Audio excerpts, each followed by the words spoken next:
Hello everyone, क्या हाल चाल। I hope आप सब बढ़िया होंगे। तो काफ़ी टाइम हो गया है बोर्ड पे लेक्चर नहीं आ रहे हैं। कई लोग मेरा नाम भी भूल चुके होंगे। मेरा नाम सूरज है। तो आइए स्टार्ट करते हैं आज का नया टॉपिक, जो कि हमारा ऑर्गेनिक केमिस्ट्री है।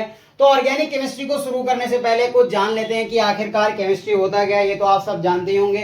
तो केमिस्ट्री के 3 पार्ट होते हैं। एक होता है फिजिकल केमिस्ट्री, दूसरा होता है इनऑर्गेनिक केमिस्ट्री और तीसरा होता है ऑर्गेनिक केमिस्ट्री। बात करें वेटेज की, तो नीट में इसका वेटेज क्या होता है। तो नीट में क्या होता है ना, नीट में लगभग 15 से 18 सवाल, लगभग 18 सवाल आते हैं फिजिकल से, और क्या कहते हैं 45 जो सवाल होते हैं, और इनमें से कुछ 15 के आसपास, 14 से 15 कुछ आते हैं ऑर्गेनिक से। अब अगर आपकी मैथ तेज हो तो 18 और 15 को एक बार जल्दी से जोड़ लो। तो ये 8 5 कितना हो जाता है, 8 2 10, और ये 13, 2 और 1 3, तो लगभग 33 सवाल के तो यहाँ पे, और बाकी बचे हुए आप लगा ही सकते हो। फिर वो आते हैं हमारे इनऑर्गेनिक से। तो ऑर्गेनिक भी काफी इंपॉर्टेंट है। तो ऑर्गेनिक स्टार्ट कर लेते हैं। तो और 8 3 सही है, 13 ही होता है। हाँ, 8 5 13 और 1 1 2 3। हाँ, तो अब इसके बारे में ऑर्गेनिक केमिस्ट्री होती क्या है। तो ऑर्गेनिक केमिस्ट्री होती है बेसिकली कार्बन की केमिस्ट्री। ठीक है, ऑर्गेनिक केमिस्ट्री क्या होती है, कार्बन केमिस्ट्री को हम बोलते हैं ऑर्गेनिक केमिस्ट्री। यानी आप ऑर्गेनिक केमिस्ट्री में ज्यादातर किसके बारे में पढ़ेंगे, कार्बन और उससे रिलेटेड कंपाउंड के बारे में पढ़ेंगे ऑर्गेनिक केमिस्ट्री में। तो आइए हिस्ट्री के बारे में कुछ बात कर लेते हैं कि ऑर्गेनिक केमिस्ट्री की स्टार्टिंग कैसे हुई, ऑर्गेनिक केमिस्ट्री का विकास कैसे हुआ। तो सबसे पहले जो कि साइंटिस्ट थे उनका बारे में, हिस्ट्री के बारे में, जॉन्स जैकब बर्जीलियस। ठीक है, एक साइंटिस्ट थे जॉन्स जैकब बर्जीलियस। काफी नामी नाम था इनका उस समय पे, काफी फेमस साइंटिस्ट थे। 1807 में इन्होंने एक थ्योरी दी थी जिसका नाम था वाइटलिज्म।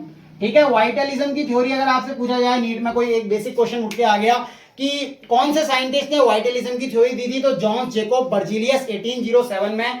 इनका मानना यह था कि जो ऑर्गेनिक कंपाउंड है और इनऑर्गेनिक कंपाउंड है, इनका सिंथेसिस कैसे होता है। तो इनका यह मानना था कि जो ऑर्गेनिक कंपाउंड है वो कैसे बनते हैं, लिविंग, या तो प्लांट से बनेंगे और एनिमल से बनेंगे। इनका मानना यह था कि जो भी ऑर्गेनिक कंपाउंड है वो ऑर्गेनिक कंपाउंड किससे बनेंगे, लिविंग थिंग से बनेंगे, यानी कि जैसे प्लांट हो गया और एनिमल्स हो गया। और इनका यह मानना था जो इनऑर्गेनिक कंपाउंड है वो कैसे बनेंगे, नॉन लिविंग थिंग से बनेंगे, या फिर किससे बनेंगे, मिनरल से बनेंगे, और या फिर क्या बनेंगे, गैसेस से बनेंगे। तो इनका मानना सिंपल था। इन्होंने ये बोला था कि जो थ्योरी थी इनकी वाइटलिज्म की, वो ये बताती थी कि जो ऑर्गेनिक कंपाउंड है वो किससे बनते हैं, लिविंग प्लांट और क्या कहते हैं, एनिमल से बनते हैं, और जो इनऑर्गेनिक कंपाउंड है वो नॉन लिविंग मिनरल और गैसेस से बनते हैं।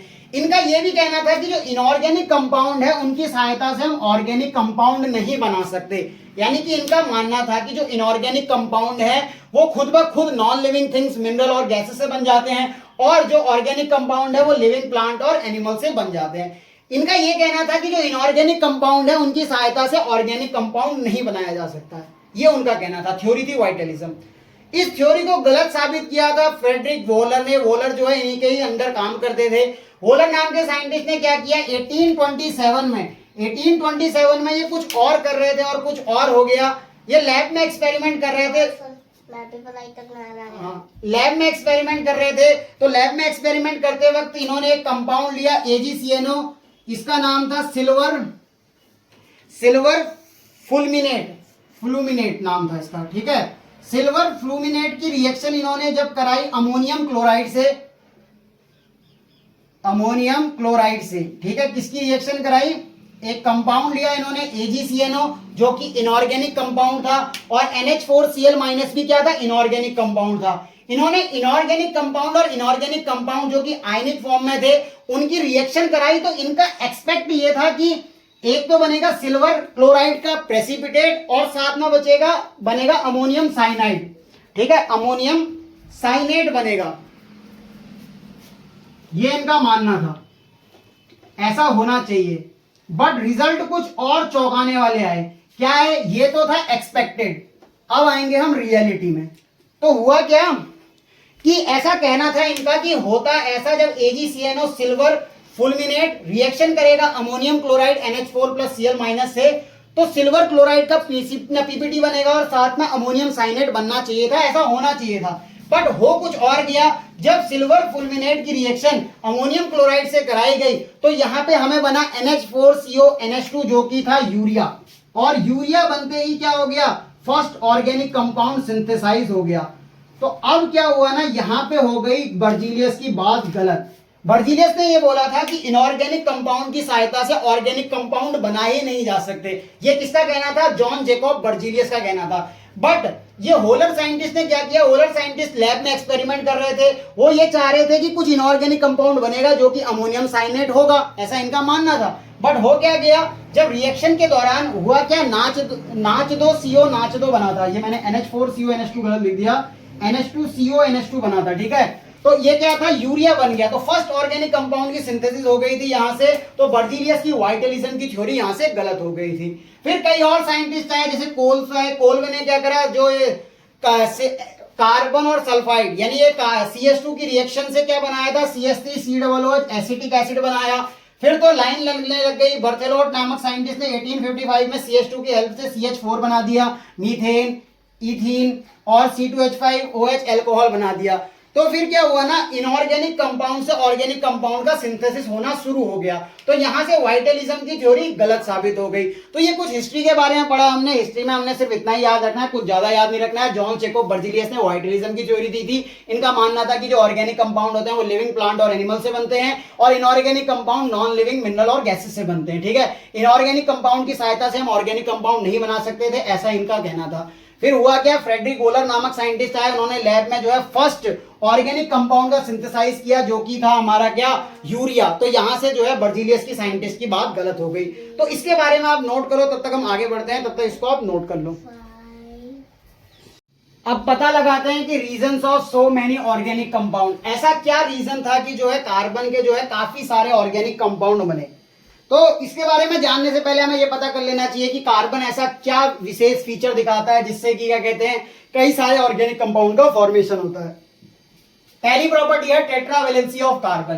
कार्बन जो है ना वो टेट्रावेलेंसी शो करता है। कैसे शो करता है, कार्बन का जो सिंबल होता है ना वो C होता है। आपके सामने दिखा है कि कार्बन का सिंबल C होता है, ठीक है।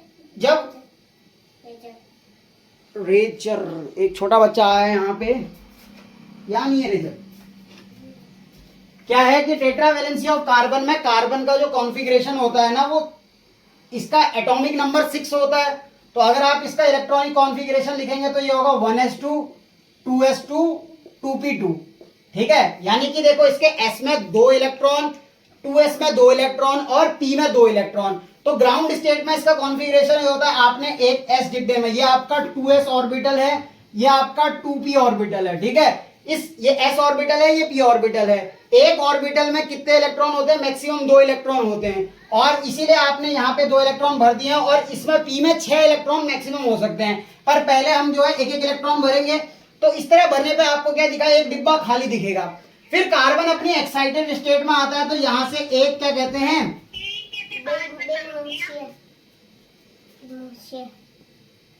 फिर क्या कहते हैं,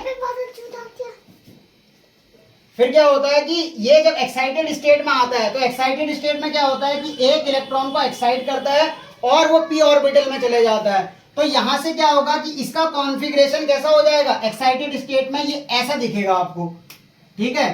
तो इसमें कितने अनपेयर्ड इलेक्ट्रॉन हो गए, 3 अनपेयर्ड इलेक्ट्रॉन हो गए। अनपेयर्ड इलेक्ट्रॉन क्या होते हैं, बॉन्ड फॉर्मेशन में काम आते हैं। तो इस तरह से यहाँ पे आप क्या कर सकते हैं, पेयरिंग करा सकते हैं। तो कार्बन कितनी वैलेंसी शो करता है, टेट्रावैलेंसी शो करता है। तो कार्बन का जब अनपेयर्ड इलेक्ट्रॉन पेयर हो जाएगा, मान लो कोई कंपाउंड बनना है तो एक H दे दिया, तो इस तरह से क्या होगा, CH4 का फॉर्मेशन हो गया, तो टेट्रावैलेंसी शो करता है। तो पहला रीजन तो ये होता है कि कार्बन अपनी टेट्रावैलेंसी शो करता है, जिस कारण वो क्या कहते हैं, काफी सारे कंपाउंड बनाता है। दूसरी इसकी प्रॉपर्टी होती है कैटिनेशन की। अब ये कैटिनेशन क्या होता है, कैटिनेशन होता है सेल्फ लिंकिंग प्रॉपर्टी, यानी कि उसको जोड़ने के लिए काम करती है, उसको बोलते हैं सेल्फ लिंकिंग प्रॉपर्टी।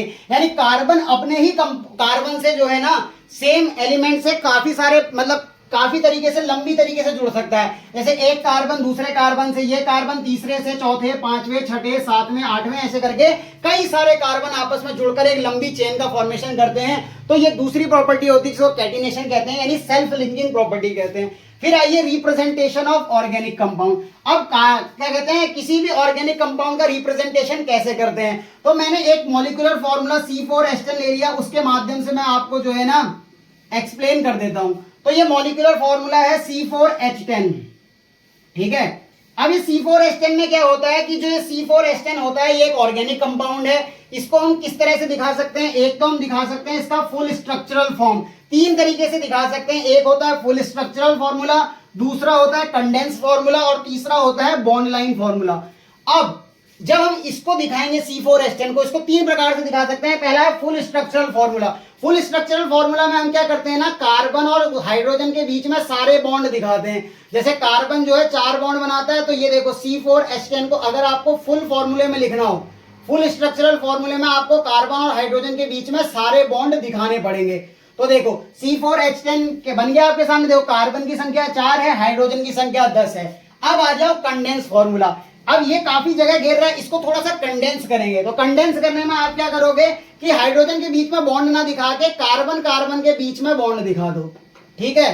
तो ये आपने इसको थोड़ा सा क्या कर दिया, कंडेंस कर दिया। ये थोड़ा और कंडेंस करेंगे तो आप बॉन्ड भी ना दिखाओ तो ऐसा दिखा सकते हो कि CH3 CH2 CH2 CH3। तो ये क्या हो गया, ये होता है हमारा कंडेंस फॉर्मूला, ठीक है। दो फॉर्मूला हमने समझ लिए, क्या था, पहला है फुल स्ट्रक्चरल फॉर्मूला जिसमें कार्बन में और हाइड्रोजन के बीच में आपको बॉन्ड दिखाने पड़ेंगे।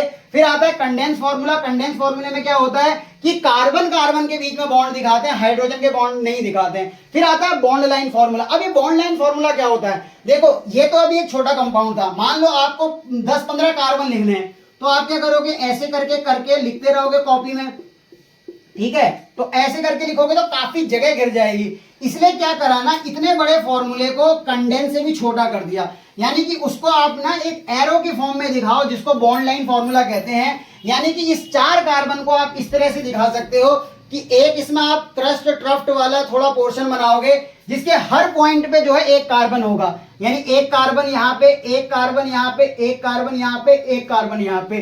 तो ये क्या है, C4H10 है। तो C4H10 में क्या होता है ना, आप इस तरह से दिखाओगे, इधर पर एक कार्बन, इधर पर एक कार्बन, इधर पर एक कार्बन, इधर पे एक कार्बन। तो इससे देखो जगह घटी ना, तो आपने क्या करा, एक मॉलिक्यूलर फॉर्मूला जो कि C4H10 जो कि ऑर्गेनिक कंपाउंड था, उसकी सहायता से आपने 3 प्रकार से जो है उसको दिखाया।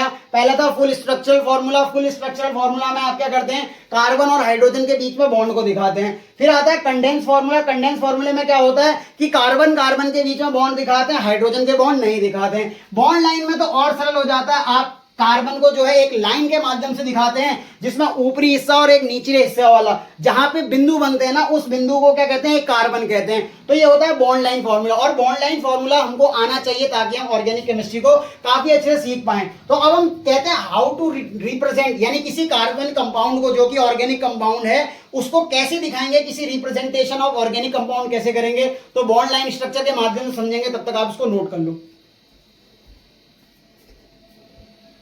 तो चलिए आगे बढ़ते हैं, रिप्रेजेंटेशन ऑफ ऑर्गेनिक कंपाउंड को बारे में सीख लेते हैं। तो अभी तक हमने जो सीख लिया उसके बाद जो है हम किसी कार्बन एटम ना, मतलब किसी ऑर्गेनिक कंपाउंड को कैसे रिप्रेजेंट करेंगे। तो आप देख रहे हो कि इस तरह से तो आपकी काफी जगह घिर जाएगी ना, इसीलिए हम क्या करेंगे, इसको बॉन्ड लाइन फॉर्म में दिखाएंगे। तो बॉन्ड लाइन फॉर्म को दिखाने के लिए हमें कुछ रूल समझने होंगे। पहला तो क्या कह रहा है, पहले आप इस थ्योरी को रीड करिए, फिर उसके बेस पे कुछ सवाल कराऊंगा। पहले कह रहा है 1 carbon carbon bonds are represented. सबसे पहले आपको क्या करना है ना, कार्बन कार्बन बॉन्ड को रिप्रेजेंट करना है।